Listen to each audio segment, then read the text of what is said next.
Earth sign, Capricorn, Taurus, and Virgo, kumusta po kayo guys? Okay, so Earth sign, maraming salamat po sa walang sawang pagsubaybay sa ating pong daily gabay, and kung ikaw ay bago pa lang sa ating channel, mag-subscribe na po kayo guys. And i-click mo na rin yung ating notification bell para lagi po kayo guys updated sa ating mga bagong upload. So, tignan po natin guys, ano ba ang inyong gabay, kapalaran?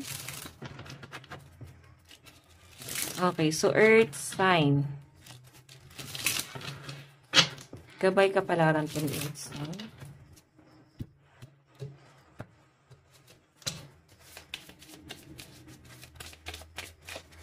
So guys, meron tayong justice. Cause and effect, truth, get what is deserved. Justice. Ibig sabihin, kung ano yung ginawa mo, ano yung sinimulan mo, kailangan mong tapusin. Kasi ito guys, yung mga consequences. Meron ka bang ginawang mali? Or parang ano lang yan guys, bibigyan kita ng example. Para ka bang naglagay ng panggatong doon sa mahinang apoy, ngayon nung malakas na guys, hindi mo na maapula. No? Hindi mo na siya guys mapatay. So, I think ganito yung scenario na nangyayari guys sa inyo ngayon, no? Meron kang problema guys na maaring ikaw din yung gumawa, ngayon na lumala yung sitwasyon, hindi mo na guys masolusyonan. Okay, so titingnan natin Earth sign. Earth sign. Meron tayong Page of Coins.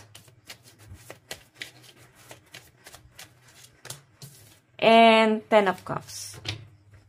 Actually guys, ito yung gusto mo magkaroon ng masayang pamilya, pero nahihirapan kang makuha yon. Nahihirapan kang mag-settle down. Okay? So, sa dami ng responsibility guys ng mga Earth sign, nandun kayo sa point na para bang minsan medyo nagiging sensitive ka, may mga nagagawa ka na hindi naman dapat nangyari. Okay? Kaya minsan parang nagkakaroon ng gulo na hindi ka aware na magiging gulo pala siya. So, nandito guys yung family. Gusto mo magkaroon ng masayang pamilya pero hindi mo siya makuha. No, maaring may problema sa family pa rin ang mga Earth sign, lumalabas pa rin dito. Or maaring okay naman kayo, pinipilit yung maging okay yung pamilya niyo, pero kahit anong gawin guys, talagang palala siya ng palala guys, no? Hindi na maapula yung apoy. Tignan po natin ano pa ang additional message.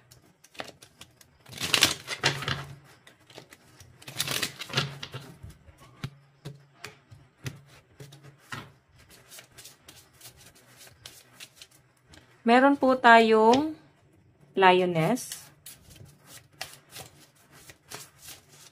Meron tayong Gray. And Peace. Ay, okay. So, alam niyo guys, medyo napapabugtong hininga talaga ako sa mga nangyayari. Kasi actually, medyo stress ka, hindi mo alam saan ka pupunta, parang piling mo naliligaw ka. Yun ang nakikita ko sa inyo. Tignan mo, puro ka nakatingin sa malayo. Ito rin, nakatingin ka dito sa malayo. Doon pa rin. May inaaral ka, tapos inaaral mo siya kung kakayanin mo ba. Kasi, pag ginawa mo yan, alam mo sa sarili mo na kailangan mo ng panindigan yan. So, nakatingin ka dun sa malayo, pero parang mabagal pa yung energy na nakikita ko sa inyo na maaari may paglayo kang gagawin. Okay? Pero malayo or mabagal mong gawin, no? Mabagal na mangyayari, no?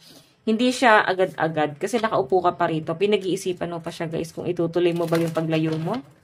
Pag-relocate mo? Okay? So, tignan natin, guys. Pagdating sa inyong love life, meron po tayong commitment. So, kailangan daw guys, nagkakaintindihan kayo ng partner mo. Hindi lang sa connection mo sa partner mo, kundi connection mo sa circle mo. Sa mga anak, sa mga kapatid, sa mga magulang ng asawa mo, or sa mga magulang mo. Kailangan guys, ito yung palaganapin nyo guys. Kasi, yun pa rin kasi guys ang bubuo sa inyo eh. Hindi lang yung relasyon nyo ng person mo, hindi lang kayong dalawa ng person mo, kundi yung nasa circle nyo rin. Okay? Pamilya ng pamilya mo. Ganon. Okay? Unless hindi mo sila kailangan. Pero kung kailangan mo sila guys, kailangan makisama. Yun yung pinapakita rito. Pakikisama ang kailangan or kulang sa pakikisama. So, tignan natin pagdating po sa pera. Meron tayong love. So, guys, itong love na to, para bang yung pera mo is para lang din naman sa sarili mo. Siguro kailangan i-save mo yan. Mahalin mo yung sarili mo. Okay? And, I think, nagtatrabaho yung iba sa inyo ear sign kasi para lang din naman yung sa sarili mo. Kasi sila, iba sa miyembro ng family, nagtatrabaho din naman sila. Kumbaga lahat kayo may trabaho dyan. Okay? Pero parang kinakapos pa rin. Yun ang nasa-sense ko rito, earth sign. So, pagdating naman sa inyong trabaho, meron po tayong compatibility. So, ramdam nyo, no, earth sign na parang hindi ka para din sa trabaho mo. Parang feeling mo nagkaroon ka ng conflict sa trabaho, na hold ba yung sahod mo, or para bang ang daming problema. Patong-patong guys yung problema. So, yung iba sa inyo guys, delay po yung sahod sa pinapakita po rito. Okay? So, tingnan natin, pagdating naman sa inyo, mga kaibigan guys. Pagdating sa mga kaibigan, meron tayong worthiness. So, pagdating guys sa mga kaibigan mo, minsan tinatanong mo yung sarili mo kung worth it pa ba to, minamahal ka ba nila, pinahalagahan ka ba nila, ganito, ganyan. So, ang sinasabi rito, parang, hindi mo naman kailangan, guys, hindi mo kailangan ng opinion ng ibang tao. No? Kasi, nakikita ko rito, earth sign, trigger warning, no? Parang kulang kayo sa attention. Lalo sa mga kaibigan, no? So, trigger warning, guys, no? Hindi ko, guys, nilalahat. Pero may kulang dito sa attention. Pwede ikaw to or yung cross-watcher na nanonood ngayon. Pwede nyo, guys, baliktarin yung energy.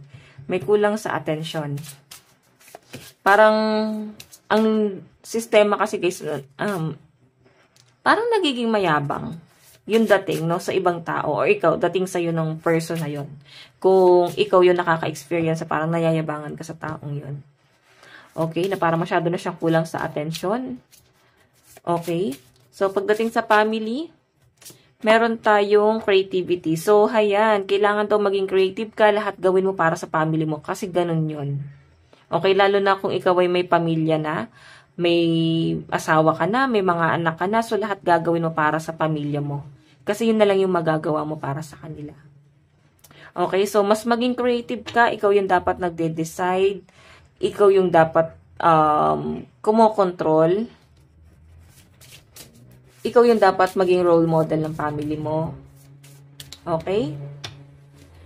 So, yung iba naman dito guys na single pa, wala pang pamilya, maaring kasama pa rin yung mga magulang mo. Siguro, para bang ang tingin mo sa pamilya mo is parang sila yung role model mo.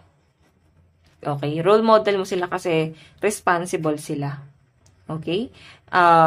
Napaka-creative nila. Kumbaga, kahit patapong gamit na guys, nagagawa pa nilang kapaki-pakinabang. Ganon. So guys, ang lucky number is 4, 20, 5, 35, 7. Tignan natin guys, ano bang inyong love advice? Meron tayong synchronicity. A divine soul counterpart's relationship is blessed with amazing moment of synchronicity.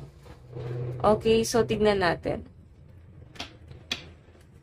Advice. Meron tayong Shami's fighting fish. Your commitment is everything.